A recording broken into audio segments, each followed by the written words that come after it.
자, 이제 국민의힘 얘기로 한번 가보겠습니다. 네. 국민의힘 이제 전당대 연설을 방해했던 전한길 씨에 대해서 국민의힘이 이제 어제 윤리위원회를 이제 열었는데 일단은 전한길 씨 소명도 좀 들어야 한다면서 이제 14일에 전한길 씨 소명을 듣고 징계한다는 건데 이 징계 어느 정도 수위 나올 걸로 예상하세요? 지금 여상원 위원장인데요. 예. 절차를 거치는 건 분명히 맞는데 네. 저는 이걸요. 예. 전당대 이후에 새 지도부한테 맡기는 게 맞아요. 아, 지금 윤리가 하지 말고. 윤리하더라도 이 최고에서 최종 의결을 할 텐데 네. 왜 그러냐면 이게 김문수 후보하고 장동희 후보는 징계하면 안 된다는 거예요. 그렇죠. 조경태 안철수는 징계해야 된다는 거예요. 네. 그러면 김문수나 장동희 되면 네. 징계하지 말고 네. 그다음에 조경태나 안철수가 되면 자르라 이거죠.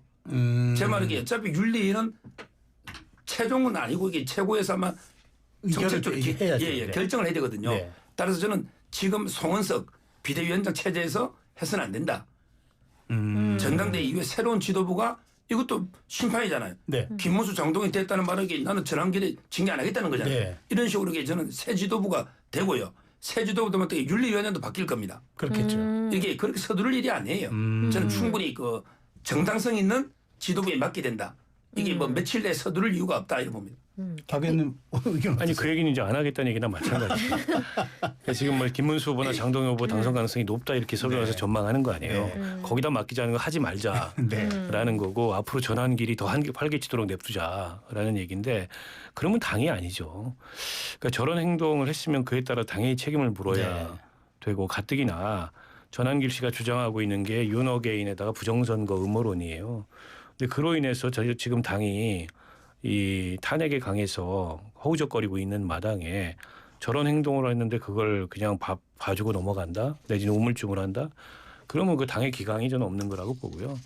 저는 신속하게 결정하고 제명해야 된다고 생각합니다. 그게 송원석 지도부의 최소한의 이 변화의 의지를 가늠할 수 있는 그런 잣대가 지표가 저는 될 거라고 보고요.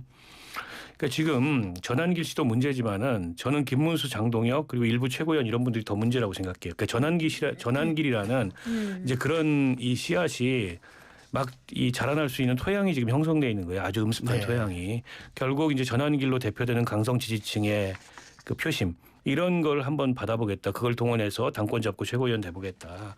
이런 무책임한 당의 이제 중진 내지는 뭐 이 후보들이 결국에는 전한길 씨가 아니면 뭐가 있습니까? 받아주니까 있는 거예요. 누울 자리 보고 다리 뻗는다는 말이 있잖아요. 누울 자리 보고 다리 뻗고 있는 거예요. 그래서 저걸 단호하게 끊어내지 못하면 저는 이제 국민의힘이라는 정당이 정체성이 굉장히 모호한 정당이 된다. 보수라는 게 원래 책임이고 품격이고 이제 윤리고 이런 거지 않습니까? 네네. 그런 게 없는 거예요. 그냥 전한길처럼 아무 주장이나 막 하는. 그리고 그 양반 보니까 굉장히 관정이더라고요. 자기 때문에 전당대회가 흥행되고 있다고 또 자기 유튜브에서 막 자랑해요. 네. 그러니까 이 진지하게 보수정당의 과거든 미래든 한 번도 생각해 본 적이 없는 사람이에요. 이제 그런 사람들의 놀이터가 돼버리면 그거는 숙권 가능한 대중정당이 아닙니다. 근데 한편 김재원 전 최고는 이제 한 인터뷰에서 김근식 후보가 인지도가 떨어지니까 전한길 씨를 오히려 역이용했다 이런 취지로 발언한 게 있더라고요. 그렇죠. 아마 이제 그 실제 김재원 최고가 뭐라 했냐면요. 네. 대구에 전당대회 할 때 네, 김근식 네, 후보가 네, 미리 사전에 그 방송 동영상을 제작을 한 거예요. 거기서 이제 그 전한길 강사를 맹비난을 했는데 아마 이제 그 전한길 강사가 이제 그 워낙 저 반한동훈 쪽이에요. 네. 그러니까 한동훈 대표 쪽의 표를 네. 김건희 후보가 얻기 위해서 네. 오히려 전한길을 공격했다. 네. 오히려 그러니까 이제 그 김건희 후보도 제명을 징계를 해야 된다. 이런 이제 주장을 하고 있는 건데 그렇군요. 저는 그게 맞다고 보는 게요. 김건희 후보가 먼저 전한길 강사에게 공격을 했거든요. 네네네. 거기에 대응을 했던 거죠. 다만 이제 그 조경태 대표 연설할 때 의자 위에 올라온 거 있잖아요. 네. 이거는 제가 전한길 제 친구니까 제가 전에 그냥 그런 짓을 하지 마라. 자기도 그거는 좀 얘기하셨어요? 오버했다. 뭐 조경태 후보가 먼저 건드리는 거 없잖아. 자기는 이제 뭐 의자 위에 배신자 이건 안 하겠다고 했고 네. 네. 다만 이제 그 김건식 문제는 먼저 자기를 공격을 했잖아요. 그래서 한 거다. 예. 따라서 이게 정상 참작이나 쌍방이 징계되는 것도 아니고 네. 그리고 이게 모든 거는 당원이 결정하잖아요. 네. 당원이 전환기를 두라고 하면 두는 거고 당원이 자르면 자르는 거지 몇 명이 할 문제는 아니라 봐요. 네. 자, 근데 이제 그 14일로 연기를 일단 윤리를 연기를 했는데 근데 이제 당장 오늘이 부울경이 이제 전당대회 합동 연설회가 있습니다. 근데 이제 그러면 오늘 전한길 씨에 대해서 당이 어떤 조치를 할지 또 전한길 씨가 또 가겠다고 했으니 어떻게 또 할지에 따라서 이 부분도 이 사실 전대에 미치는 영향이 작지는 않아 보이는데 아니, 전당대회장 출입은 금지시켰죠. 금지됐어요. 못 근데 들어갈 전한길 겁니다. 씨 들어가겠다고 또 하니까 아니, 이게 못 맞겠죠. 들어가요. 네. 못 들어가죠. 들어갑니다. 비표도 예. 주지 않을 거고 비표 예. 있는 사람만 들어가는 거고 지난번에도 전한길 씨는 마치 이제 취재진인 것처럼 네. 그 비표를 얻어가지고 들어가는데 취재진이 그런 식으로 무슨 선동하고 이런 행동을 하면 네. 됩니까? 말이 안 되는 거고요. 그리고 전한길 씨는 얼마든지 김근식 후보에 대해서 다른 방법을 통해서 비판하고 저격할 그런 수단들이 있어요. 근데 그게 전당대회에서 깽판 치는 방식이 아니죠. 이거를 동일선상에 놓고 네. 저쪽이 한 대 먼저 때렸으니까 이쪽이 네. 때린 것도 정당하다 이렇게 볼 문제가 저는 아니라고 보고요. 김재원 최고가 이제 그런 식으로 얘기하는 건 아마 수석 최고위원을 두고 약간 경쟁 심리가 발동해서 이제 그런 것 같은데 아니 그 정당의 컷오프 제도 같은 게 왜 있습니까? 김재원 후보도 자기 삶을 정돈할 수 있게 네. 그렇게 전당대회만 열리면 나오시는 분은 컷오프를 좀 시켜줘야죠. 알겠습니다. 지금 1시 45분부터 그 밖에서 라이브 생중계합니다. 아 그래요? 그러니까 제 말, 공지가 떴습니다. 그러니까 제 말씀은 이제 그렇게 들어가지 못하더라도 그런 과정들을 계속 중계함으로써 끊임없이 이제 전대에 영향을 끼치는 게 그렇죠. 어떤 영향을 이제 줄 거냐 이런 얘기죠. 뭐 제가 보기에 그 김문수 후보나 장동희 후보한테 큰 도움을 주는 거죠. 아 그렇게 봅니까? 예, 오히려? 오히려 이게 그 라이브 방송하면요, 네. 뭐 만 명에서 2만 명까지 볼 때가 있어요. 아. 상당히 요즘은 지금 이제 유튜브 시대잖아요. 네. 강성지지 많이 보기 때문에 오히려 저는 도움 될 걸로 봐요. 김문수 후보나 장동희 후보한테. 네. 설령 그러니까 저 전대에 행사장에 못 들어가도 밖에 있어도 영향 생중계를 계속 하고 그래요. 있습니다. 자, 이런 가운데 그 최고위원 후보들 중에 몇몇이 어제 자유우파 연합 유튜브 토론회에 참석을 했습니다. 김재원, 김민수, 김태우, 손범규 후보 4명이 갔습니다. 이게 후보들의 전 씨에 대한 입장, 움직임이 조금 약간 온도차가 있긴 했는데 어떻게 보셨어요? 아마 이제 그 김태우, 김민수 후보가 가장 이게 그 적극적으로 참여하고 있고요. 네. 근데 이게 큰 게 지금 현재 그 김민수 이분이 완전 네. 돌풍을 일으키고 있어요. 아 그래요? 예, 유튜브 여론조사지만 상당히 그 지금 압도적 1위를 신동우 후보나 김전 후보도 앞지르고 있어요. 유튜브 그래요? 여론조사지만. 이분이 대변인하다가 그 과천 상륙작전 아니, 얘기해서 저 이제 4시간 대변인이라고 별명이. 그래서 아마 가장 이게 그 사이다 발언 네. 이래가 지금 돌풍이 있고요. 그다음에 김태우는 우리 저번에 그 조국 폭로했던 네, 네. 그분들에게 그 지지를 받고 있고 아마 이제 그 김재원 최고위원이 좀 고민했던 것 같아요. 아. 여기에 갈까 말까. 아. 그런데 여기 안 가면 본인한테 마이너스죠. 여기 고성국, 뭐 성창경, 네. 강용석, 그다음에 전한길 이래가 연합 유튜버예요. 아마 어제 제가 들어봤더니 본 사람이 한 22, 3만 된대요. 조회수가. 아니 책임당원이 제가 알기로 70만 8만 되는데 예, 20몇 만 그러면 되는데. 3분의 1 정도가 봤다는 얘기네. 물론 이게 책임당만 보는 건 아니고 글쎄, 안 사람도 그렇죠. 보지만 네. 하여튼 많이 보잖아요. 네. 그래서 이렇게 여기에 참여했고 나머지 후보들도 고민하다가 아마 이 전환길 비판이 있으니까 불참한 게 아닌가 봅니다. 박 의원님은 지금 최고위원 전망은 어떻게 보십니까? 글쎄 크게 관심은 없는데 최고위원이 되면 안 되는 순서대로 간 거 아닌가요 거기에? 아 그렇게 뭐 보시면 저런 분들이 네. 뭐 가가지고 보수 유튜버들 그것도 다 윤어게인 뭐 탄핵 반대하고 이제 계엄 엄호하는 그런 유튜버들한테 머리 조아려 가지고 최고위원이 된들 뭐 하겠습니까? 그게 지금 보수 정당을 단 1cm라도 좀 바꿀 수 있을까 의문이고, 그러니까 지금 눈앞에 보이는 그냥 그 강성 지지층의 표만 의식하는 거고 네. 정치를 뭘 기준으로 어떻게 해야 되겠다 이런 이제 고민도 소신도 철학도 없는 분들이라고 보고요. 그래서 결과도 저는 그렇게 썩 신통치 않을 것 같아요. 왜냐하면 이게 확정성이 없어요. 네. 결국엔 자기들끼리 모여서 계속 이제 자기들끼리 이 확증 편향을 키우는 방식으로 일종의 이제 에코 체인버를 하는 건데 그랬다면은 김문수 후보하고 한덕수 후보하고 바꿔치기 할 때 바꿔치기 됐겠죠. 근데 그게 당원들의 이른바 이제 이 집단적인 당심에 의해서 뒤집혔단 말이에요. 네. 때문에 결과는 모릅니다. 저게 보수 유튜버들이 목소리 큰 보수 유튜버들 한테 가서 저렇게 한다 그래서 그게 이 전당대회에서 곧 표심으로 연결되지 않을 수도 있어요. 네. 네.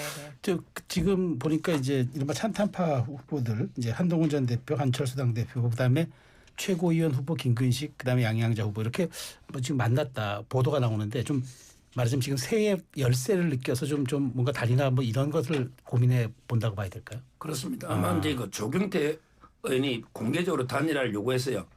국민 여론조사 100%를 하자. 네네. 안철수 후보가 이제 좀 머뭇거리는데 지금 현재 여론은 조경태 후보가 좀 앞서고 있어요. 그러니까 안철수 후보가 이제 머뭇하지만 네. 오늘 그 윤희숙 원장이 사퇴를 했어요. 네. 네. 그러면서 그 조경태 안철수 혁신 후보 지지하겠다. 이랬는데 아마 역할을 좀 할 것 같아요. 단일화. 윤희숙 의원이 윤희숙 의원이 예. 그다음에 양쪽의 단일화. 네. 그래가지고 이제 그 한동훈, 오세훈, 그다음에 유승민까지 이게 우리가 혁신 연대를 만들어서 당권을 우리가 잡아야 된다. 아마 이게 단일화가 저는 될 걸로 봐요. 될 걸로 봐요. 네. 왜 그러냐면 이게 워낙 김문수, 장동혁 후보 앞서 나가니까 네. 지금 둘이 단일화 안 하고 희망이 없어요. 단일화가 3파전 해도 장담 못 하거든요. 네. 따라서 아마 이제 그 역할을 저는 윤희숙 의원이 하지 않을까 이렇게 봅니다. 자, 또 다음 이슈로 가보겠습니다. 네. 자, 오늘 김건희 씨에 대한 영장 실질 심사가 예정돼 있습니다. 오전부터 진행되고 밤늦게 결과가 예상되는데 이 결과를 어떻게 보고 계세요? 글쎄 저는 구속 가능성이 매우 높다고 봅니다. 결국 이제 도주와 증거인멸의 우려, 범죄의 중대성 뭐 이런 거 볼 텐데요. 이제 범죄의 중대성이야 뭐 전 증명이 됐다고 보고 도주와 증거인멸의 우려인데 특검이 어느 정도 증거를 확보한 것에 대해서도 혐의를 다 부인했잖아요. 네. 저는 그게 이제 도주 증거인멸의 우려로 보일 가능성이 있는데 진술이 너무 많이 바뀌었어요. 특히 목걸이와 관련돼서는 뭐 처음에는 뭐 빌렸다고 했다가 오조품이라고 했다가 오빠한테 사줬다고 했다가 네. 뭐 엄마한테 사줬다고 했다가 근데 정작 샀다는 시기에는 그 제품은 등장도 안 해. 네. 출시도 안 된 제품이고 그리고 최근에 모 건설회사가 압수수색이 됐잖아요. 네, 그렇죠. 네. 해당 시기에 이제 그 목걸이를 구매해 간 네, 네. 것으로 보이고 그래서 그런 것 등등이 종합적으로 어쨌든 그 수사에 혼선을 주기 위해서 증거를 인멸했다 이렇게 볼 가능성이 있기 때문에 네. 영장이 나오지 않을까 싶은데요. 네. 이제 특검팀이 또 하나 이제 보도가 나온 걸 보니까 5천만 원대 명품 시계를 구입해서 직접 김 여사에게 전달했다는 취지의 진술도 확보했습니다. 진술할 당사자가 과거 이제 경호 관련 로봇계를 이제 특혜 납품 논란이 있었는데 그 납품했던 업체 대표라고 하는데 이 부분도 그러면 특검이 가중시킨 거는 구속영장을 받아내겠다 그런 의지로 봐야 될까요? 이거는 이제 그 영장 범죄 사실하고는 아무 관계 없는 없는 겁니까? 네. 전혀 이게 관계 없는 거죠. 새로운 걸 이게 의혹을 계속 흘리는 거예요. 그렇습니까? 네. 여론 수사로. 자, 그러면 이게 저는 어려운 게 도이치모터스는요. 권오수 주범도 이게 집행유예잖아요. 네. 8억이라고 하지만 이게 그렇게 전주도 벌금 나왔거든요. 따라서 그거는 별도로 하고요. 중요한 게 명태균 있죠. 네. 여론조사 한 50번 그냥 받고 그다음에 이걸 2억 7천 정도 정치 자금으로 봐요. 근데 우리 김건희 여사가 정치인도 아닌데 네. 그래서 윤석열 대통령 같이 엮어난 거예요. 네. 그러면 이게 두 분이 한참 뒤에 김영선 공천 줄 테니까 여론조사 공짜로 50번 해줘. 네. 이렇게 했을까요? 저는 그래 안 봅니다. 원래 이게 접근할 때 여론조사 들고 찾아온 사람 많아요. 네. 그러면 이게 돈을 또 이게 왜 2억 7천이 됩니까? 50번이. 원가가 얼만데. 네. 그것도 이게 말이 안 되고요. 이걸 엮어도 정치자금 윤 대통령 공범은 너무 엮었다. 네. 그리고 마지막에 지금 통일교 있죠. 네. 이거는 처음에 청탁금지법으로 선물로 했거든요. 네. 그런데 배우자 처벌 못하니까 특가법에 알선 수재로 바꿔놨어요. 뭐냐면 윤 대통령한테 알선 부탁해서 돈을 주는. 예. 그런데 김건희 여사가 법의원 더 권력자라면서요. 김 여사가 알아서 이게 청해줄 수 있는데 윤 대통령한테 알선을 대가로 이것도 이게 무리한 저는 알선했다는 증거가 보입니다. 법리적으로 어려울 것 같아요. 근데 서 변호사 이제 제가 하나 여쭤볼게. 근데 오늘 이제 원래 영장 심사 후에 이제 서울구치소에서 대기해야 되는데 지금 보도를 보면은 남부구치소 대기를 한다 예. 그러는데 윤 전 대통령 때문에 그런 건가요? 그렇죠. 원래부터 이게 그렇게 요구했습니다. 대통령이 서울구치소에 있으니 같은 장소에 물론 이게 약간 떨어져 있는데 거리가 얼마 차이가 안 납니다. 네. 여자하고 이게 남자. 그래서 아마 남부구치소로 그건 원래부터 예정되는 거였어요. 알겠습니다. 박 의원님께. 근데 그 김건희 여사 포토라인에 서서 아무것도 아닌 사람이라는 표현을 썼어요. 특검 조사 받을 때도 이건 했던 것 같고요. 예, 이 전략 어떻게 보세요? 결국 본인은 이제 그런 어떤 결정이나 영향을 미칠 만한 위치에 서 있지 않았고 네. 아무것도 하지 않았다라고 모든 혐의 사실을 부인하려는 포석 네. 뭐 이런 걸로 아무것도 아닌 사람 이런 표현을 쓴 것 같아요. 전략적으로 고른 그 단어죠.